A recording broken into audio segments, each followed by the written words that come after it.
Hi everybody, today we're going to look at a figure or a minifig. Well, I guess it's not mini, so I guess it's just a figure. This is a Toony Terrors Vampira, ages 17 and up, and it says, hey, it's a choking hazard, don't choke on this bag. And sadly, this is a Loot Crate edition.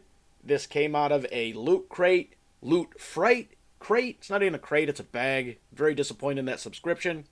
But I told you all that to tell you this. This is a subscription club edition figurine. That's a good word, figure.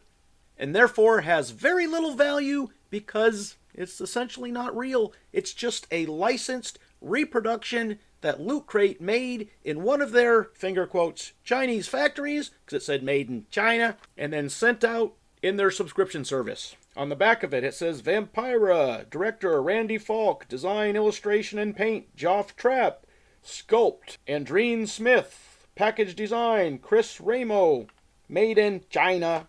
And then there's a bunch of teeny tiny little writing on the bottom, I mean like mouse type.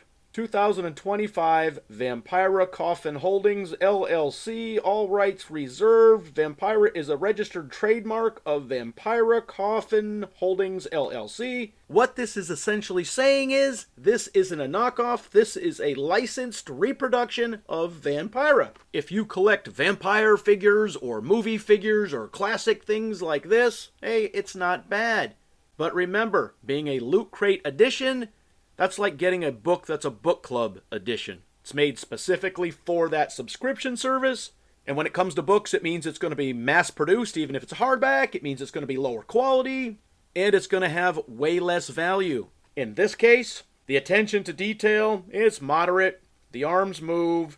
The fingers are claw-like. They just kind of made the claw-like fingers and then painted the ends red to say, hey, that's the fingernails. Man, those hands do look goofy. Creepy. The face has pretty good detail. All in all, it looks like the quality is pretty good, but it comes in a soft pack that comes in a bag, so you can't display it in its package. At least not very practically display it in its package. You got to take it out, stand it up like this. But really, since it's a subscription club, Loot Crate Loot Fright Edition, I mean, it has very little value anyway, so you don't need to leave it in the package. All right, what do you think? Are you a fan of Comic-Con type boxes? God, I miss the Comic-Con boxes. Are you a fan of Loot Crate? Have you ever heard of Loot Crate? I hadn't heard of Loot Crate till I found an item online that said Loot Crate special exclusive. I like that item. I signed up for it. I've had nothing but trouble with them. Orders that didn't show, late orders, and then absolute junk. This is nothing like the old Comic-Con boxes. I just cannot express how bad their subscription service and the items that come in it are.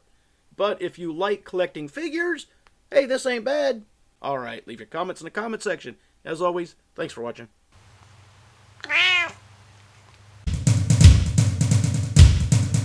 Beanmeister 22, the most dangerous man on YouTube.